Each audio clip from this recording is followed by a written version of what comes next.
The gunshot split the silence of the Montana dusk like a jagged knife, echoing across the valley and sending a flock of startled birds into the crimson sky. Gunner Thatcher stumbled backward, her hand pressed against the seeping wound in her side, the blood warm and sticky between her fingers as she collapsed against the weathered barn wall. This wasn't how she had imagined dying, not here in 1878, not as a fugitive, not at 22. The tall figure approached through the haze of dust and fading light, his spurs jingling with each deliberate step. Dakota Quinn kept his revolver trained on her, his blue eyes narrowed beneath the brim of his hat. She'd been running from him for 3 days now, ever since the botched stagecoach robbery that had left her partner dead and her with a satchel of money that wasn't hers. "End of the line, Miss Thatcher," Dakota said, his voice low and graveled from trail dust. Gunner swallowed hard, tasting copper. She knew her fate hanging or prison, neither option appealing to a woman who'd spent her whole life fighting for freedom. Blood seeped through her fingers and the pain made her vision swim. In that moment, clarity came with the approaching darkness. She whispered, "Kill me fast."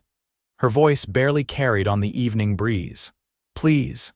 Dakota's hand tightened on his Colt, finger tensing on the trigger, but something in her eyes' defiance mixed with vulnerability made him hesitate. He'd been tracking outlaws for 5 years now, but he'd never had a target look at him quite this way before. The cowboy dropped his gun and took her in his arms. "You need a doctor," he said gruffly, lifting her as if she weighed nothing. "Dying's too easy a way out for what you've done." Gunner tried to protest, but consciousness was slipping away. The last thing she remembered was the surprising gentleness of his rough hands and the steady rhythm of his heartbeat against her cheek. When she awoke, it was to the flickering light of a lantern and the pungent smell of medicinal herbs. She was lying on a narrow bed in what appeared to be a small cabin. Her side had been bandaged and her clothes replaced with a man's shirt that engulfed her frame. "You're awake."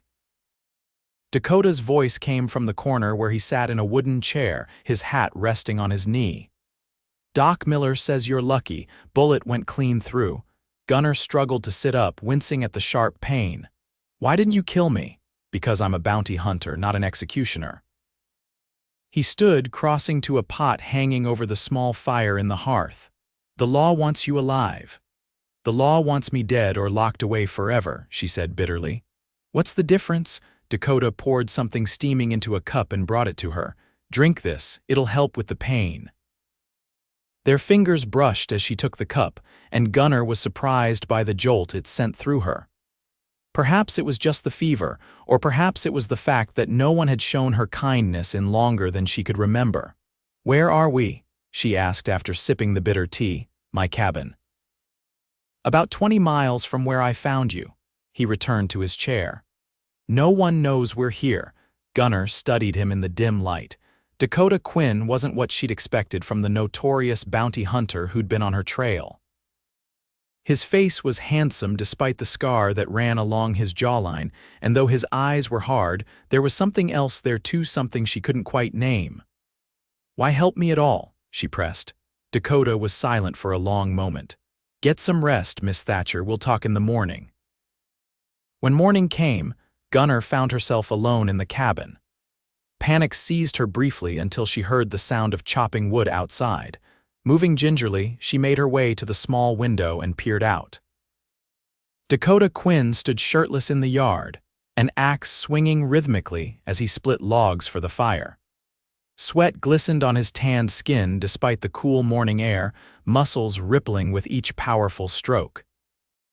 Gunner found herself staring longer than was proper, a flush rising to her cheeks that had nothing to do with her fever. She quickly retreated to the bed when she heard him approaching the door. He entered with an armful of wood, raising an eyebrow when he saw her awake. "You should be resting," he said, depositing the wood beside the hearth. "I've never been good at following orders," she replied, watching as he pulled his shirt back on. "When do we leave for Bitter Creek?" Dakota poured water from a pitcher into a basin. "Not for a few days." "You're in no condition to travel. You're delaying turning me in." Gunner couldn't hide her surprise. Why? He washed his hands, his back to her. I've been tracking you for weeks, Miss Thatcher. I know more about you than you might think. And what do you think you know? Dakota turned, leaning against the rough-hewn table. I know you were orphaned at 12. I know you've been surviving however you could since then. And I know that stagecoach robbery was your first real crime. Gunner's throat tightened. You don't know anything about me. I know you didn't shoot that guard. Your partner did before you could stop him. Dakota's eyes held her steadily.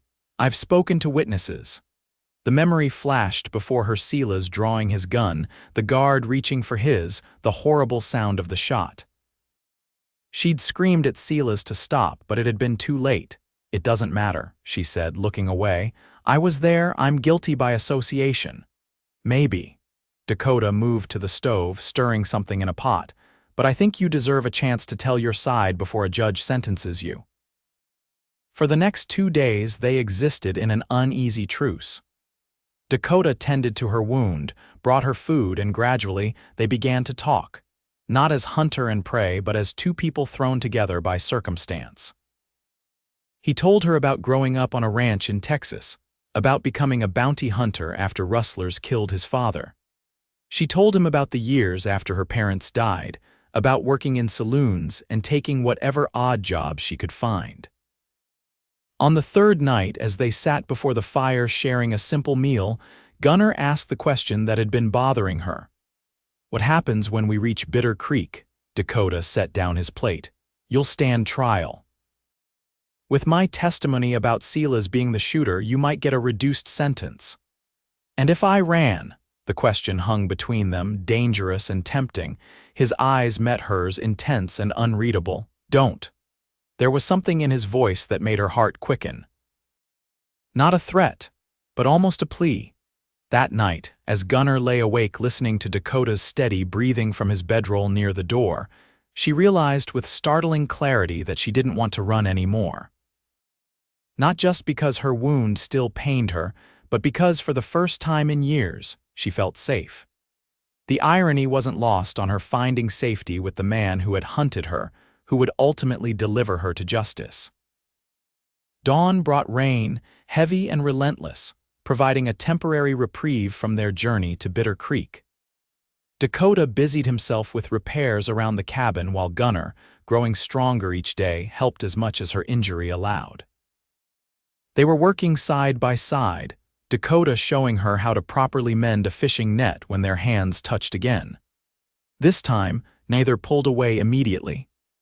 His calloused fingers were warm against hers, and when she looked up, his blue eyes had softened in a way that made her breath catch. Dakota, she said, his name unfamiliar yet right on her lips. He leaned closer, slowly enough that she could have moved away. But she didn't. His lips met hers, gentle at first, then with a hunger that matched the storm raging outside.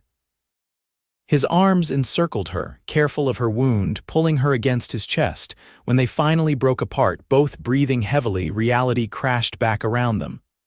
I shouldn't have done that, Dakota said, stepping back, running a hand through his dark hair. Why not? Gunner challenged, her heart pounding. Because in 3 days I'm turning you in to the sheriff in Bitter Creek.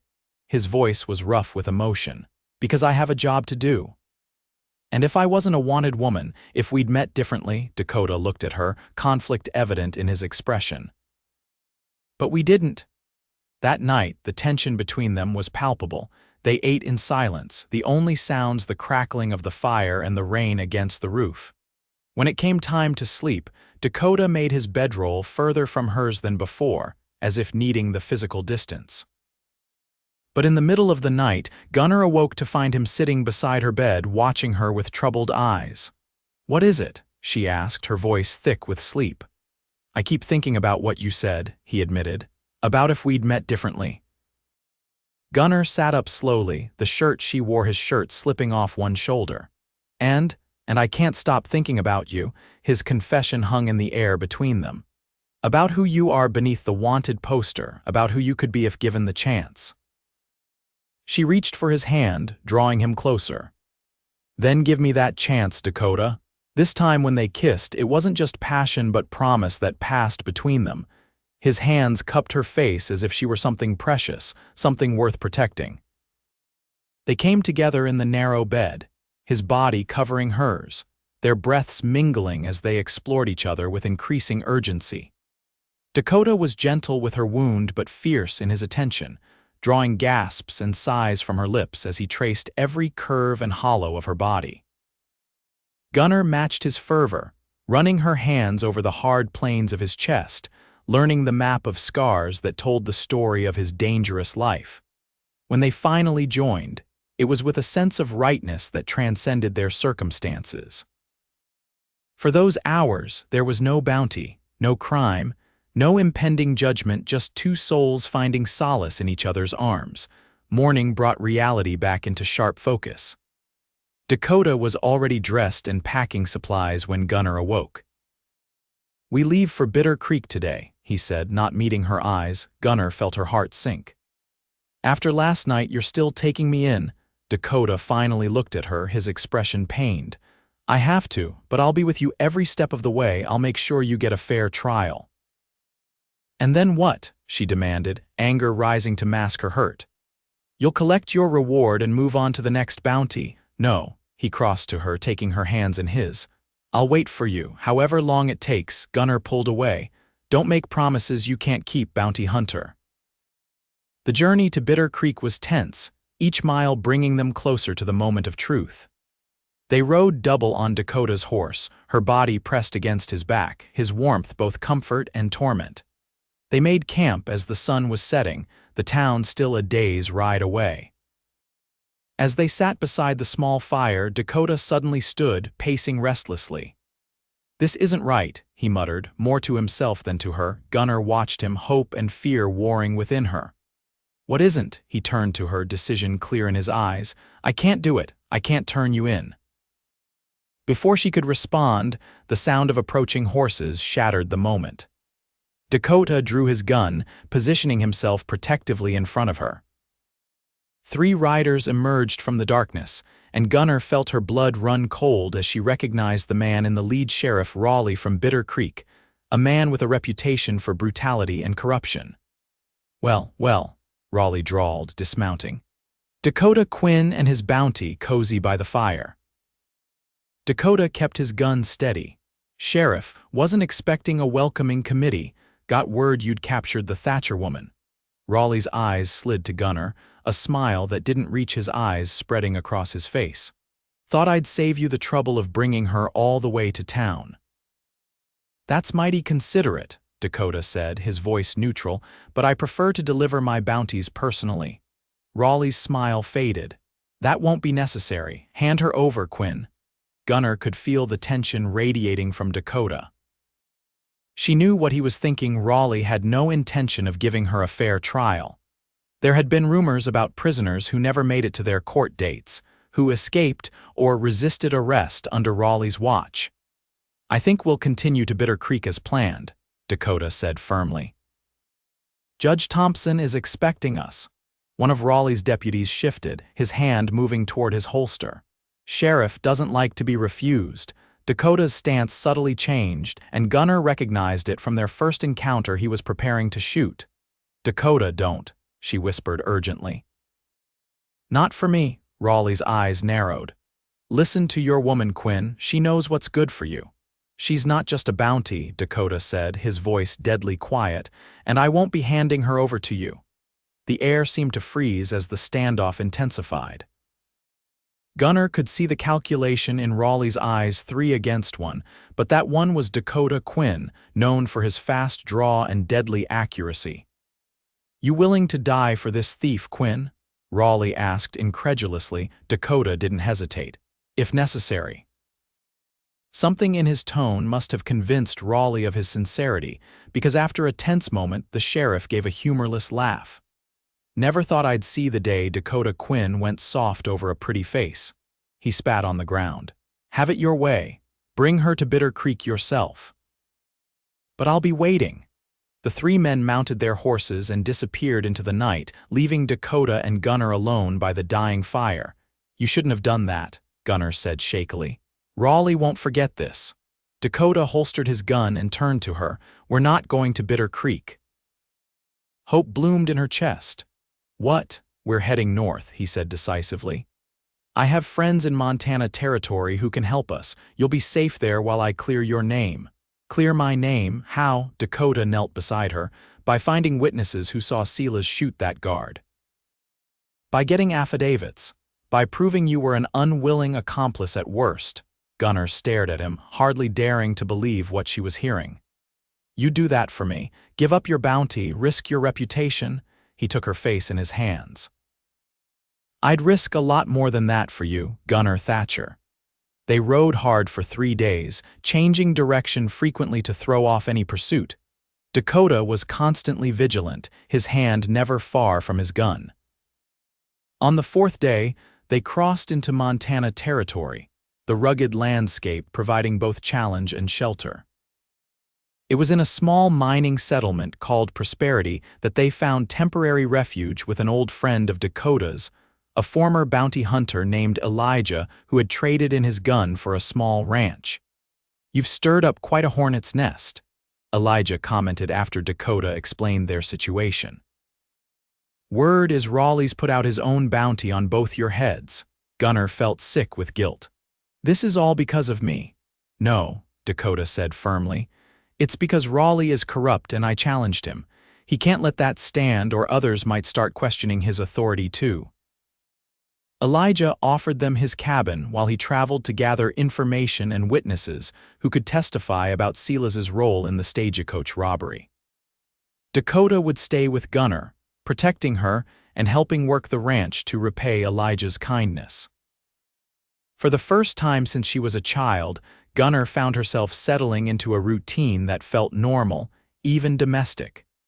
She learned to cook proper meals, tended a small garden, and discovered she had a way with horses.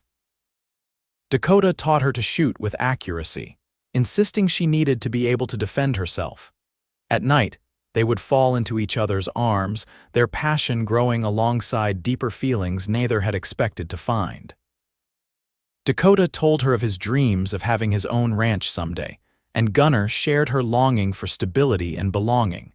But the shadow of Raleigh and the bounty hanging over their heads never fully disappeared. Dakota remained watchful, and they both knew their idol couldn't last forever. After 2 months at Elijah's ranch, he returned with promising news. He had found 3 witnesses willing to testify that Silas had been the one to shoot the guard, and that Gunner had tried to stop him.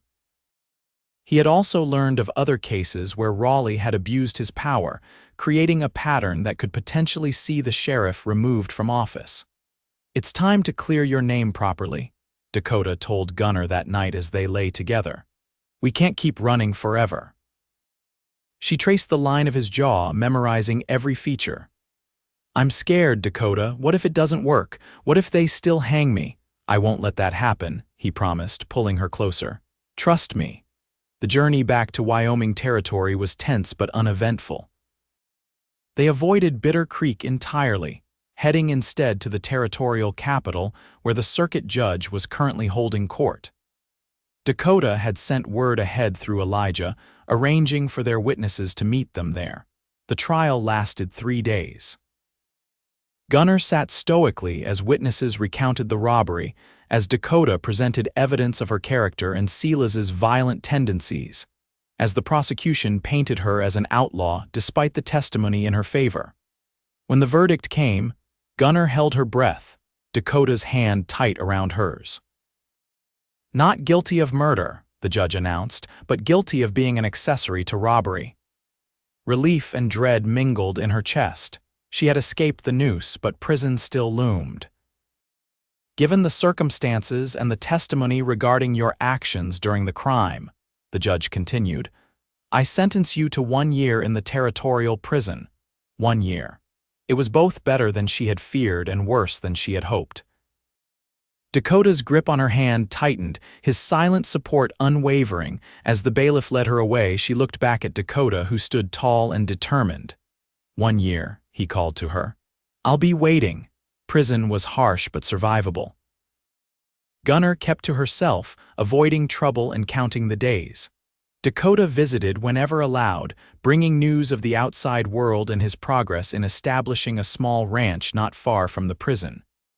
"It isn't much," he told her during one visit, "but it's on good land with plenty of water. There's a cabin that needs work, but it'll be ready by the time you're released." "You're really doing this," Gunner said, amazed, "building a life for us." Dakota smiled, the expression transforming his usually serious face. "I told you I'd wait, I meant it." True to his word, Dakota was there on the day of her release, waiting outside the prison gates with a horse for her and a future ahead of them. Gunner stepped into the sunshine a free woman, her heart racing as she saw him. "Ready to go home?" he asked, helping her mount. Home. The word had never held such meaning before. The ranch was everything Dakota had described and more.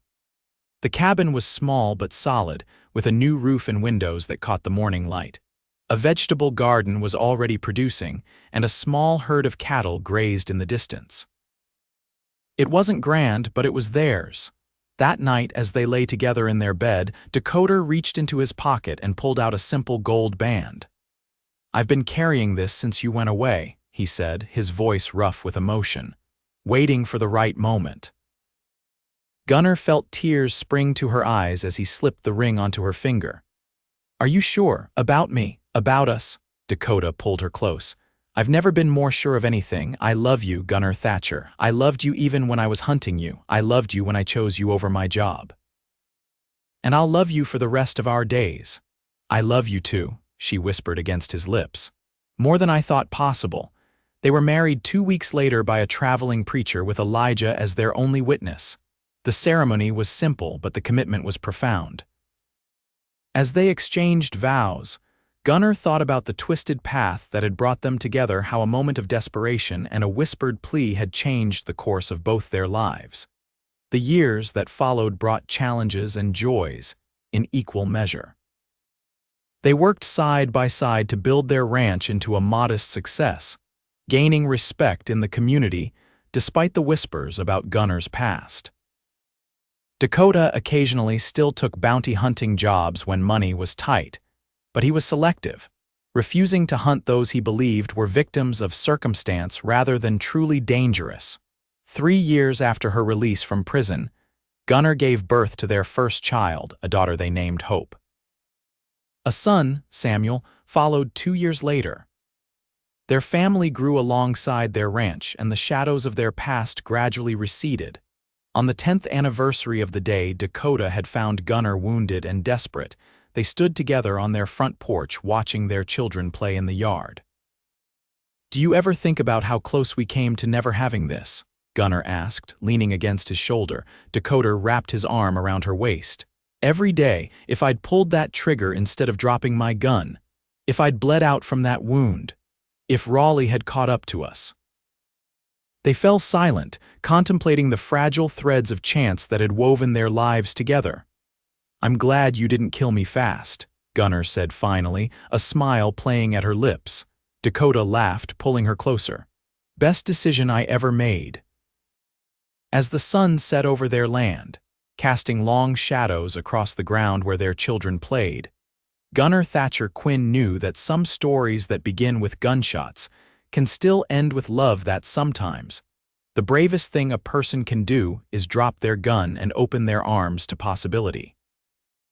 And sometimes, the woman who once asked for death finds herself more alive than she ever imagined possible, in the arms of a cowboy who chose mercy over justice and love over duty.